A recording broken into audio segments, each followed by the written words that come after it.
Why are you here? I'm here because somebody called for me. And who would that be? This person called Vincent.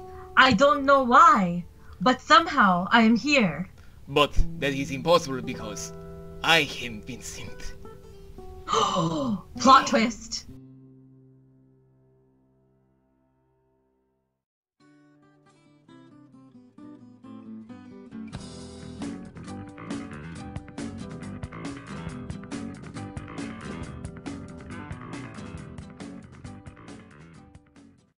Alrighty, let us get down to business because I know you probably have a lot of stuff to do with homework and recordings and just being one of the most popular YouTubers right now, so I'm gonna try and do this as quickly as possible. Oh, you're too quiet. Okay, well, you already know the procedure that I'm doing for this interview show, correct? Yep. Okay, well, let's begin. First question would be, what made you want to actually start up your YouTube career? Because a lot of people say different sources, but I want to hear it from the main source. Yeah, so I started when, I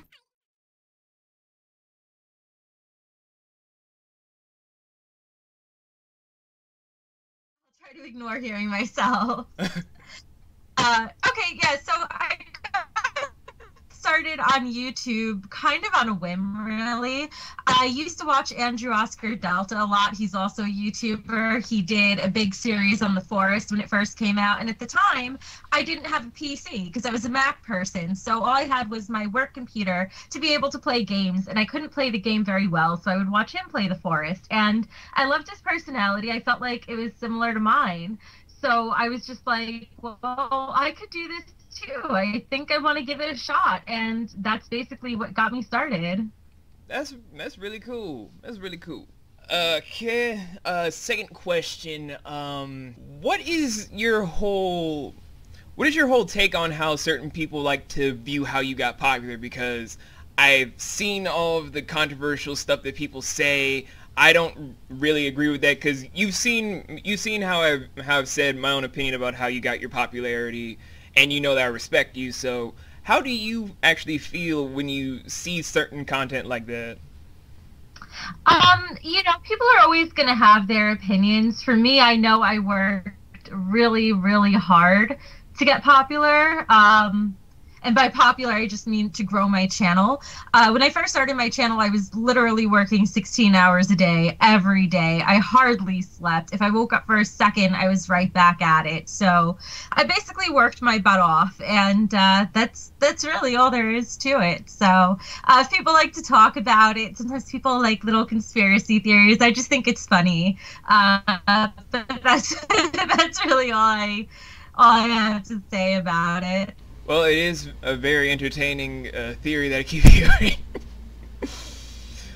Okay, third question. This is just from me, just off the top of my head. From where you are right now, with just your whole road to 100K, where do you kind of see yourself doing, like, different content-wise for stuff that you're gonna do? Because you have a reaction channel, you have your main channel with just gaming. Do you see yourself expanding into a whole bunch of other different fields, or do you just see yourself being in those two categories?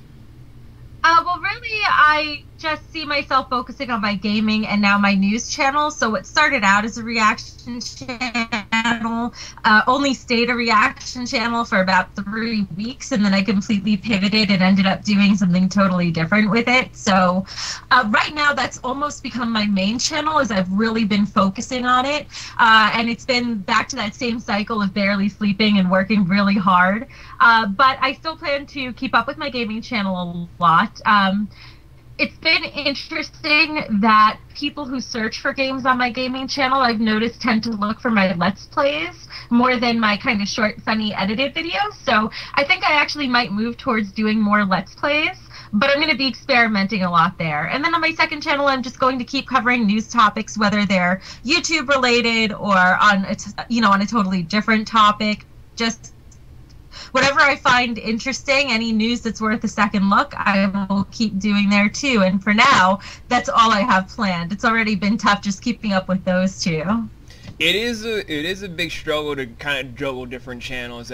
I'm gonna have that same problem starting next year with juggling an art channel, a different hard drama channel, and just my main channel. So I understand that. Fourth question. Okay, this is probably gonna be the stupidest question I probably asked anyone in this one series I'm gonna do, but I'm gonna ask anyway. Go for it. Is there any person that you would say that you're having a legitimate feud with? And also, as a counter question, do you have a giant YouTuber crush that you don't feel comfortable saying out loud? Oh man. As far as a feud, no, I don't have any problems with anyone. I mean, that's not to say there hasn't been drama. Even just today, I thought there was going to be another issue I was going to have to address. So that always crops up from time to time. But as far as it going beyond just being, you know, drama and actually turning into a serious feud, no. I'm a pretty friendly person. I don't have problems with anyone. And as far as a crush, that's a really good question. It's a really good question. I don't know. There was a YouTuber that I had a crush on for a while. He's actually more of a Twitch streamer. His name was CivHD. He's like League of Legends more, you know, he's bigger on Twitch than on YouTube. But currently, no, there's nobody. Maybe if I had to pick, maybe I Hate Everything, but that's kind of weird because I don't even know what he looks like. But I still have a crush on him. It's the mystery, ladies. It's the fact that he has no face to show. It's just his personality, you know? He's hilarious. Well, I can understand that. Hilarity is very sexy. Fifth and final question from me. This is just a whimsical question I like to pretty much ask because I could do a serious question, but I don't know. I don't have a serious question today. But whimsical it is. For you as a YouTuber that just does all this stuff with the fandoms and whatnot, do you ever see yourself actually daydreaming to have yourself caught up in an imaginary fandom no one's ever thought about, or just one that's so super popular that you end up thinking that you're the creator of it? Like, how so? Like, could I be part, like, would it be, like, if I could be part of Markiplier's fandom, or what do you mean exactly? It's kind of like you're in a dream that's so realistic of being that one person that made a certain fandom that you feel like you're so incorporated in it that other people were just feeding off you. Do you have those kind of daydreams like that? No, you know, I've never felt that way personally. I'm trying to think if there's ever been a case where I felt like that, but no, I don't think I have. I did come across a fan fiction actually once that somebody wrote about me, where it was me and other YouTubers, and they dreamed that they were in school and all these YouTubers were their best friends, and I thought that was the sweetest thing ever. And then that person went on to talk about some of their struggles, and it kind of just made me realize how, not that I didn't realize that my subscribers are real people, but when they were talking about their struggles, and I kind of got to see how they used me and these other YouTubers to cope, it was really touching, and I saw they really viewed me as a friend, and that just meant so much to me. So I'd have to say that's probably the closest I've ever been to what you're describing, but at least I got to be part of it, because it did feel pretty special. Okay, because you kind of had me nervous when you said fan fiction. I was kind of like, back away slowly, back away slowly.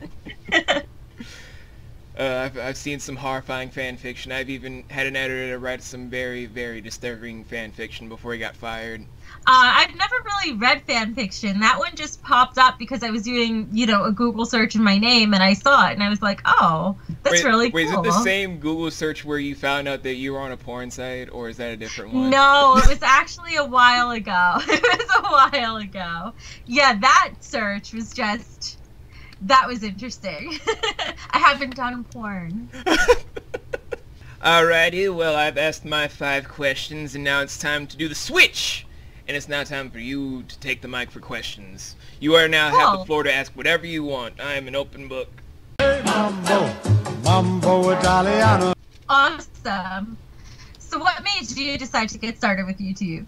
That is actually a very funny story. Back in '07, back before I could actually speak fluent English properly, I was talking to my childhood friends of Levi, Nick, and Julian about doing some new stuff around Russia, Ukraine, Czechoslovakia, Romania, and we did all that stuff. We were just talking about the latest news reports, just people doing stuff like a crazy Russian lady near St. Petersburg selling herself for 5 rubles for a polishing of candles, or just Vladimir Putin on horseback trying to sword fight a regular old politician. He likes to do that sometimes in his younger years, so it's kind of strange. And we just kept doing that, and we actually had a good enough fan base until we got taken down by the Prime Minister twice, and none of us wanted to do YouTube again until I kind of brought myself back to doing it in June of last year full time. That is a hell of a story. I don't think I've ever heard a YouTube story like that one. Cool. So what made you decide you wanted to do this interview? Well, that's both embarrassing but at the same time informative. Because, I don't mind saying this to all my fans that are going to be watching this when it's posted, but back when I first found your channel, I had a giant YouTuber crush on you. I'm not even gonna front on that. It was kind of like on that Helga Pataki level from Hey Arnold sort of YouTube crush. Until like that's really sweet. Until like 2015, we're just like, she's just a person, and I'm just this kind of low key guy. This wouldn't really work. And that was just like starting your channel off and on to just be like, you know, I really want to sit down and pick her brain because she's very entertaining, she's lively, she's funny. I've finally gotten over my YouTube crush on it, so I won't look like an idiotic jackass. And I just wanted to see if I can make her smile and have a good day from it. Oh, that's really nice. Yeah, I'm just a normal person, just like anybody, and I say and do stupid things all the time, so you never have to feel uncomfortable around me. I'm chill. And it's good, because it's been a fun interview so far. Alrighty. So, if you could have, like, something ideal for your YouTube channel, like, if you could do whatever you wanted on your YouTube channel and have it be wildly successful, what is it that you would do? Right now I'm in the works of doing it, actually, where this is a spoiler for my fans out there, but this would actually be me doing a full-on storyline thing, because me and my friends have been working on writing some stuff for some movies and whatnot, so I want to make a giant storyline unfold with all these different things I want to do with music, with video games, with just everything of just me as the character, with all these other things interacting with different fandoms to make YouTube just a giant net of things, where instead of just like separate people and separate networks, it's just an entire storyline that just bridges the entire YouTube verse sort of thing, where everyone is involved with the story, and it seems like a giant network of connections to make it a giant family rather than just people competing for views. Cool.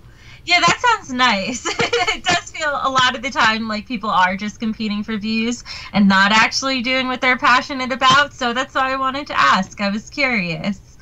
How many interviews have you done before? Counting you, this would be, counting my old channels back in the day, this would be my 20th, but just for my solo series, this would be like my 4th. That's a lot of interviews. Yeah. So what was your favorite interview and why? My favorite interview? That's kind of like a hard one because I've had a lot of interesting people and one fake Dalai Lama.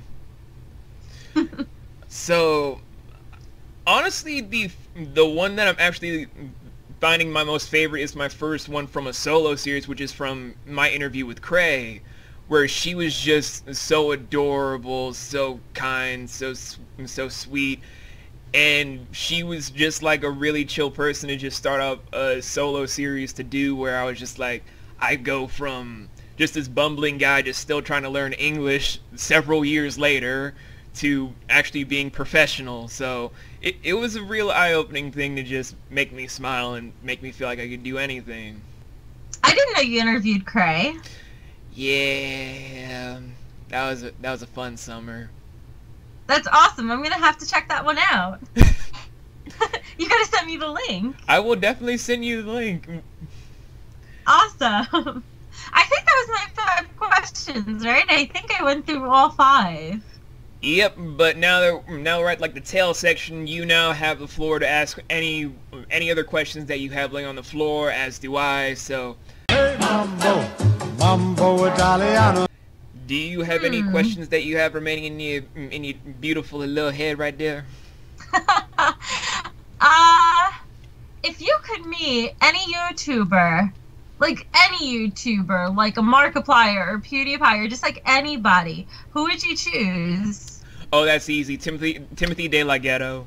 Oh, really? I would love Why? to meet that crazy little Asian man because, honestly, from like this one series I did recently in June about how a couple years back I wanted to commit suicide on like my senior year of high school, Tim was one of the 7 people that helped me kind of go through that dark period in my life because I kind of got out the hospital. My memory was shot. I didn't know who anyone was, what anyone was, not even who I was. And just watching Tim being like one of the core people that made me kind of still live on to this day 4 years later to just keep doing what I do, whether it's on YouTube, doing other stuff. I'm just very proud and I want to meet him so I can thank him in person. Oh, I didn't know you went through that. I'm sorry to hear you went through that, but I'm glad that you pulled through it okay and you're here. And I don't know him personally at all, but when I was at StreamCon last year, he was actually there. And I didn't know who he was. I didn't know who he was, but he was there. He was talking on a panel and stuff. And I got to talk to him after, too. But it was, like, really, really quick. He was really laid back. YouTube has become such a big place. It's hard to keep up with who's who. But he was really chill. He seemed like a really nice guy. And when people would ask questions from the audience, like during his panel and stuff, he just really gave genuine, sincere answers, even though he was funny, too. But he gave legit answers. So he seemed like a really nice guy. Yeah. I think he was on a panel with Bart Barker, which his last name. I'm butchering every YouTuber's name right now. But he was on a panel with a couple people. And he was that parody guy. Yeah, the parody guy. Yeah. Baker, right? Yeah. It's one of those things where if we were doing voice, I would have Googled it really quick. But I couldn't remember because I just think Bart in my head. But yeah, anyway. So he seemed like a cool guy. I think that's a good choice. Yeah. Any other questions, ma'am? I think that's it for me. What about for you? I only have 2 questions. I'm gonna save the silly one for last because I like to save silly for last. Okay. The only one that I would actually ask professionally, damn it, English. Where do you kind of see YouTube going where it's still with the broken system, as it were, for fair use and for all its other stuff? Because it really does hinder a lot of us content creators. And I like to pick the brains of my fellow YouTubers to find out where they think YouTube is going to go because of how many people are kind of frustrated with the system.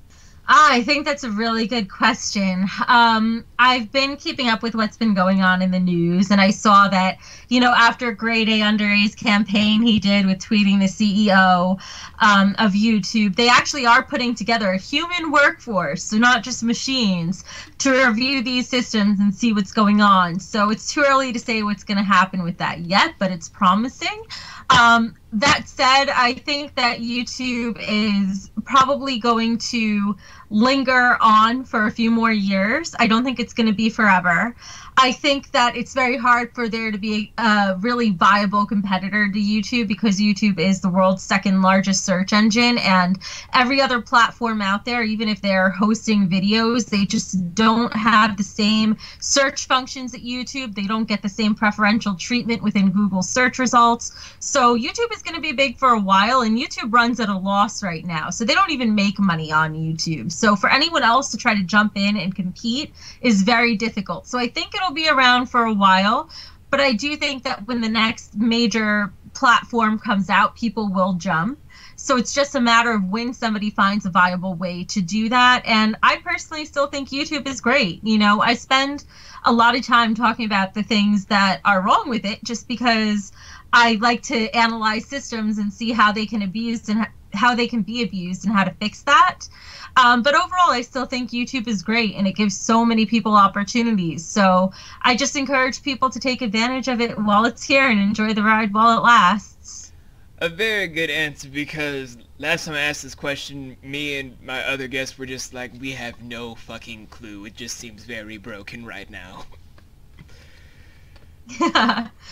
There's a lot of things that are wrong, but there's a lot of things that are right. And their algorithms are really sophisticated, and it's super easy to be like, oh, well, here's what's wrong with your algorithms, instead of acknowledging everything that is right that they've done that has made it so magical. So there are a lot of good things. I just hope that they're able to employ a few more humans, acknowledge where things are broken, and actually take a look at how to fix them instead of just, you know, letting these things run wild. Basically, the main thing YouTube needs, I think, right now is they actually need support. You know, you need to be able, more and more people are doing YouTube as a living. You have to be able to contact them. There's got to be a way. I mean, the fact that not even everybody can email them is atrocious. Very, very true. Very true. Yeah, but I could talk about that for hours, so. Yes, yes. Well, the only question I have left is a very silly one, which is, after this interview, do you think you and I would actually be like legit friends, like not that kind of friends, just like hi, bye, and then just leave the bar awkwardly? Yeah, yeah, sure, of course we can talk and stay in touch. I mean, we've been talking and staying in touch like a little bit on and off for a while, right? So of course I'm still open to doing that. That's cool. Alrighty. Well, Rebecca, this has been a marvelous interview. You have been a lovely guest. And also, although you haven't seen like the first shout out video I did for you on my channel, I want to say from my previous editor, I'm sorry for what he made before that I caught that made him got fired. I am very, very sorry. Luckily I have no idea what you're talking about, so you're good. Wait, you haven't seen the shout-out video yet? I saw a shout-out video, but I didn't see what he did that made you fire him. It's kind of like, you remember that 10,000 video that you did, where it's like the special dance thing that you did? Oh, the booty dance, yeah. He merged that with your Elvira character while playing one of the Nicki Minaj, Drake, Lil Wayne song stuff in the background, where we were just like, that is not cool, Milo, you are fired. I didn't see that. So I think or maybe I saw that clip, but I just missed it because I remember physically seeing that. I don't remember the song, but to me, I'm so used to seeing those clips, I'm just like... You're like, I'm so whatever. desensitized to all this. Once somebody takes your picture and body morphs you and puts you onto a porn website, nothing phases you anymore. It's just the way it goes. We have fun. Well, this video won't be posted until tomorrow because right now I'm also in the middle of trying to record some visual novel stuff for Visual Novel Month, and Rebecca probably has some fantastic videos set for you guys later on, so unless there's something else you want to talk about, unless there's something that my gibberish is going to bring out, and unless Voldemort here wants to say something. If we want to hear you talk, I will shove my arm up your ass and work your mouth like a puppet. No, this was my first YouTube interview, so this was fun. Thank you for having me. Oh, no problem, no problem. And with that, I will let you go. And for all my lovely fans out there, always remember, peace and take care. And remember, always be cool and stay stylish. Okay, so peace and take care. Always be cool and stay stylish.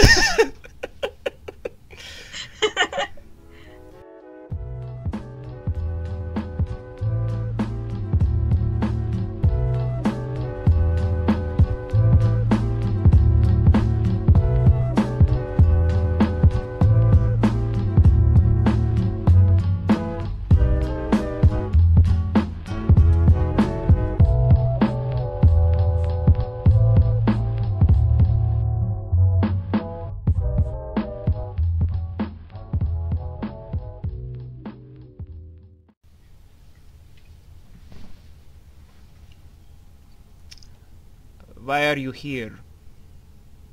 I am here because somebody called for me. Like who? I have the worst accent ever. Can we do that again?